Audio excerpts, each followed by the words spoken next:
जय हिंद दोस्तों, स्वागत है आप सबका शार्प स्टेपर कम्युनिटी में। हम डिस्कस कर रहे थे पार्लियामेंट पॉलिटी में और ये लास्ट पार्ट है पार्लियामेंट चैप्टर का। विद इन 2 वीडियोस हम पार्लियामेंट कंप्लीट कर लेंगे। इसके अलावा देखिए हम डिस्कस कर रहे हैं बायोलॉजी मॉर्निंग में। वहाँ पे ह्यूमन एनाटॉमी चल रहा है और रेस्पिरेटरी सिस्टम हमने डिस्कस कर लिया है। Tomorrow we will be starting with the circulatory system. Apart from this हम लोग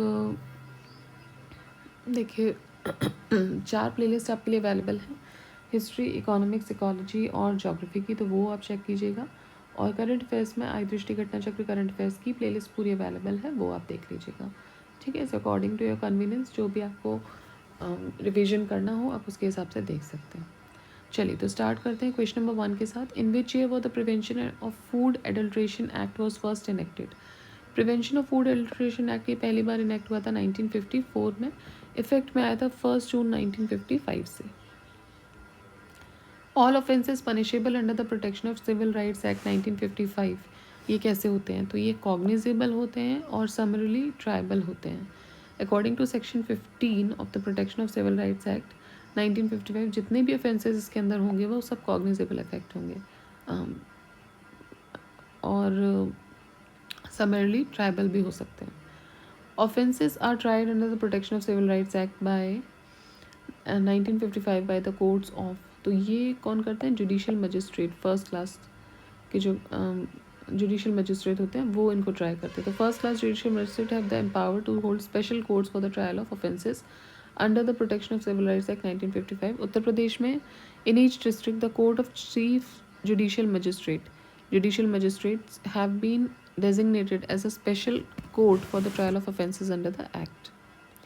Next question, under the protection of civil rights act 1955 all the offences are, तो देखिए protection of civil rights act 1955 के अंतर्गत section 15 clause 1 ये बोलता है that not withstanding anything contained in the code of criminal procedure 1973 all offences punishable under this act shall be cognizable. Section 10A clause 1 of this act empowers the state government कि आप fine लगा सकते हो collectively on the offenders. Apart from it act जो है वो imprisonment भी देता है एज वेल एज फाइन भी लगाता है to the offender as a mode of punishment. So option A भी सही हो जाएगा यहाँ पे क्योंकि फाइन भी लग रहा है और इम्प्रिजनमेंट भी हो रहा है, एंड ऑप्शन डी भी सही हो जाएगा। ठीक है, ऑल दो MPPSC में जब ये क्वेश्चन पूछा गया था तो इसका आंसर उन्होंने सी दिया था और इस मतलब बोनस मार्क अलॉट होता है। और देखिए अभी MPPSC का सिलेबस भी चेंज हुआ है, तो ये 3 एक्ट से जो MPPSC स्पेसिफिकली पूछता था वो अब बंद हो गया, तो इस तरह के क्वेश्चन तो अब नहीं मिलेंगे आपको फिलहाल। When the court under the section 12 of the Protection of Civil Rights Act shall presume that the offence is committed on the grounds of untouchability, तो when it कब होता है ये, जब ये सिर्फ SC शेड्यूल कास्ट के मेंबर से रिलेटेड हो तभी अनटचेबिलिटी वाला फैक्टर लगता है। ठीक है, Section 12 presumption of the courts in certain cases where any act constituting an offence under this act is committed in relation to a member of the scheduled caste, the court shall presume unless the contrary is proved that such act was committed on the ground of untouchability. The Protection of Civil Rights Act 1955 ये पूरे India पर लागू होगा। Protection of Civil Rights Act 1955 prescribe punishment for the preaching and practice of untouchability, enforcement of any disability arising therefrom and the matter connected therewith. ये जो act है ये whole of India पे लागू होगा in accordance with the section 12 of this act. Next question, if any person refuses admission to any person to any hospital, dispensary or educational institution on the grounds of untouchability, then under which section of Protection of Civil Rights Act 1955 he shall be liable for the punishment, तो वो हो जाएंगे section 5 के अंतर्गत। तो इसमें आपको details में अब जाने की ज़रूरत नहीं क्योंकि ये सिलेबस चेंज हो गया और कोई स्टेट जो है वो इस तरह के क्वेश्चंस सेक्शन वाइज नहीं पूछेगा, ना ही UPSC पूछेगा। ठीक है, under which of the following sections of the protection of civil rights act 1955 offences by companies being provided, तो ये है सेक्शन 14। ठीक है, सेक्शन 10 है अबेटमेंट ऑफ ऑफेंस, सेक्शन 12 है presumption by courts in certain cases, section 14 जो है it is offences by companies, company का मतलब हो जाएगा यहाँ पे कोई भी बॉडी कॉर्पोरेट जिसमें कोई फर्म भी आ जाएगी, एसोसिएशन भी होगा इंडिविजुअल्स का, या फिर कोई डायरेक्टर होंगे in relation to the firm, तो जो भी पार्टनर हो सकते हैं वो। Section 16 is act to override the other laws. Next देखते हैं, the protection of civil rights act extend to the whole of India, और whole of India except the scheduled areas, तो भाई ये होल ऑफ इंडिया पे है, कोई exceptions नहीं है इसमें. Who is held responsible for the offences committed by companies under the Protection of Civil Rights Act? तो इस केस में डायरेक्टर भी हो सकते हैं, मैनेजर भी हो सकते हैं, सेक्रेटरी भी हो सकते हैं, क्योंकि इसकी डेफिनेशन में तीनों आ रहे हैं. जो भी लाइबल व्यक्ति होगा उस जगह हायरार्की में, वो इसके लिए रिस्पॉन्सिबल होंगे. All the punishable offences under the Protection of Civil Rights Act 1955 are, so they are cognizable, triable, summarily and cognizable, non-compoundable भी होते हैं. दोनों ही इसमें आंसर होंगे. Which of the following pairs is not correctly matched? Hindu marriage act 1955 सही है, Hindu succession act 1956 सही है, 73rd constitution amendment, reservation of seats for women in election of local bodies in urban areas.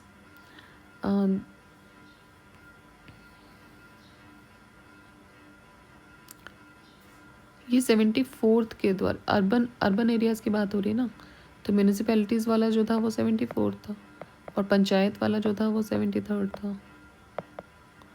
Sati prevention act 1987 ये भी सही है. Match list 1 with list 2. List 1 में है एक्ट और लिस्ट 2 में years. Indian arms act 1878, royal title act 1876 में, Indian high courts act 1861 और Indian divorce act 1869. The parliament prevention, next question देखिएगा. Consider the following statement. The parliament prevention of disqualification act 1959, it exempts several posts from the disqualification on the grounds of office of profit. The above mentioned act was amended 5 times. The term office of profit is defined well in the Constitution of India. तो देखिए, office of profit define नहीं किया गया, बाकी दोनों statement सही हैं. Office of profit की जब बात आती है, it has not been defined in the constitution of India और in the representation of peoples act 1951. Article 102 of the constitution ये बोलता है that a person shall be disqualified from being chosen as a MP if he holds an office of profit under the government of India or state. However, Parliament declare कर सकती है by law that holding certain offices will not lead to disqualification.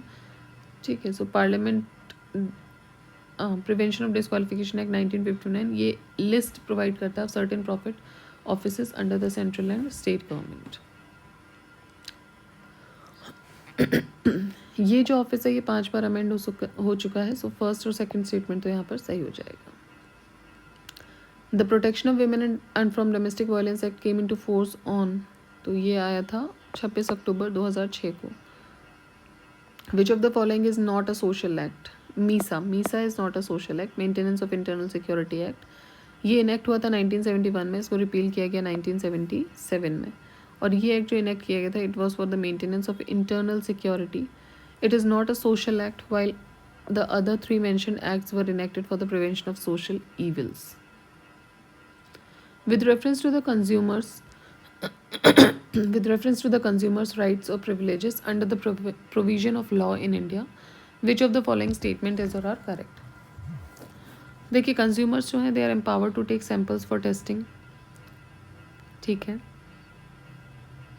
When a consumer files a complaint in any consumer forum, no fee is to be required to paid. कुछ तो small फी पे करना होता है, free नहीं होता है ये. In case of death of a consumer, his or her legal hire can file a complaint in the consumer forum on his behalf. हाँ, ये बिल्कुल सही है. तो देखिए 1980 फर्स्ट और थर्ड सही हो जाएगा. 1986 में गवर्नमेंट ऑफ इंडिया ने कंज्यूमर प्रोटेक्शन एक्ट 1986 पास किया था for the protection of consumer rights. इस एक्ट के अंतर्गत कंज्यूमर्स जो है उनको एम्पावर किया गया था to take samples for food testing. Consumer can file this complaint in consumer forum on any malfunction or failure of the product. उसमें कुछ स्मॉल फी उनको देना पड़ता है. In the case of death of a consumer, his or her legal heir can file a complaint in the consumer forum on his or her behalf. Consumer Protection Act 2019, it received the President's assent on 9th August 2019. इसने replace कर दिया था 1986 के consumer act को. Next is with reference to the prohibition of benami property transaction act PBPT, consider the following statements. A property transaction is not treated as a Benami transaction if the owner of a property is not aware of the transaction. Properties held Benami are liable for confiscation by the government. ये सही है. The Act provides for 3 authorities for the investigation but does not provide for any appellate mechanism. Appellate mechanism है, देखिए बेनामी transaction act 1988 ये amend किया गया था बेनामी ट्रांजैक्शन अमेंडमेंट एक्ट 2016 के अंतर्गत. Now there is a legal principle इग्नोरेंशिया ज्यूरिस नॉन एक्जिसेट, जिसका मतलब होता है कि ignorance of law excuses no one. और ये प्रिंसिपल ये होल्ड करता है that a person who is unaware of a law may not escape liability for violating it merely क्योंकि उसको पता नहीं था. देखिए कहने का मतलब ये है कि अगर आपको पता नहीं है कि आप अगर किसी का मर्डर कर देंगे और आपको सज़ा हो सकती है फांसी की, इसका मतलब ये नहीं है कि आपने मर्डर कर दिया और अब आप ये जाके कोर्ट में गवाही दोगे कि मुझे पता नहीं था और कि ये सज़ा है, अगर ये सज़ा होती तो मैं नहीं करता. तो इसका मतलब बच नहीं जाओगे उससे. सो इग्नोरेंस जो है of law it excuses no one. ठीक है, तो ये बेसिकली इसका मतलब है कि इग्नोर अगर आपको नहीं पता है इसका मतलब ये नहीं कि आप बच जाओगे. Therefore, statement 1 is incorrect. Statement 2 की बात करें तो it is correct as property held Benami liable for confiscation by the government. And third statement is also incorrect as Benami Transaction Amendment Act 2016 ये appellate mechanism provide करता है. Alright, चलिए. Next is when was the Criminal Tribes Act enacted for the first time? Criminal Tribes Act enact हुआ था 1871 में. British government ने पास किया था. कॉमनली इसको क्रिमिनल ट्राइब्स एक्ट बोला गया. It was enacted for the first time in India. Enforce किया गया था नदर्न पार्ट ऑफ इंडिया में. बाद में इसको एक्सटेंड कर दिया गया था बंगाल रीजन में भी. The schedule caste and schedule tribes prevention of atrocities act 1989 ये फोर्स में आया था 30 जनवरी 1990 को, 30 जनवरी 1990. सो ऑन 11 सितंबर 1989 प्रेसिडेंट ने अपना असेंट दे दिया था शेड्यूल कास्ट और schedule tribes act prevention of atrocities act 1989 को. एंड ये एक्ट फोर्स में आ गया था 30 जनवरी 1990 से. Under which of the following sections of the schedule caste and schedule tribes prevention of atrocities act 1989 anticipatory bill is prohibited. ये prohibited है section 18 में. Again देखिए आपको इसमें इतना डिटेल में नहीं जाना है. एज आई सेड कि पहले ये क्वेश्चन पूछे जाते थे 3 एक्ट से रिलेटेड, अब ये बंद कर दिए गए एमपीपीएससी में, तो सेक्शन वाइज तो नहीं पूछेगा आपको. Next, under which act the schedule caste and schedule tribe atrocity removal law was implemented. तो ये इम्प्लीमेंट हुआ था एक्ट 1989 से. Who has had the power to make rules for carrying out the process of scheduled caste and scheduled tribes prevention of atrocities act 1989.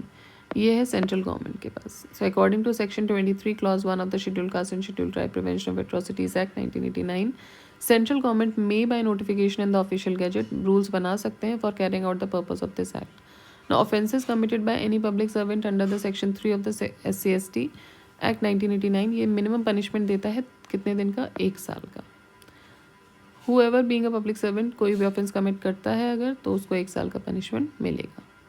The state government can specify a court of session to be a special court to try the offences under the Scheduled Caste and Scheduled Tribes Act Prevention of Atrocities 1989 with the concurrence of the, तो ये किसके concurrence से हो रहा है? Chief justice of high court. Section 14 of the Scheduled Caste and Scheduled Tribes Prevention of Atrocities Act 1989 made provision for the purpose of providing a speedy trial. The state government shall, with the concurrence of the Chief Justice of the High Court, by notification in the official gazette, specify for each district a court of session to be a special court, जो कि इन offences को try करेंगे. Under this act, and next question, an appeal under Scheduled Caste and Scheduled Tribes Prevention of Atrocities Act 1989 shall lie from any judgment, sentence or order in the High Court only on facts, only on law, both on facts and law या none. तो देखिए both on facts and law. ठीक है, तो appeal जो भी आएगी वो दोनों के बेसिस पर आएगी, फैक्ट और लॉ के. The Scheduled Caste and Scheduled Tribes Prevention of Atrocities Act is a special provision for the advancement of Scheduled Caste and Scheduled Tribe which is based on which of the following doctrines. तो ये based है doctrine of protective discrimination पर. Doctrine of protective discrimination.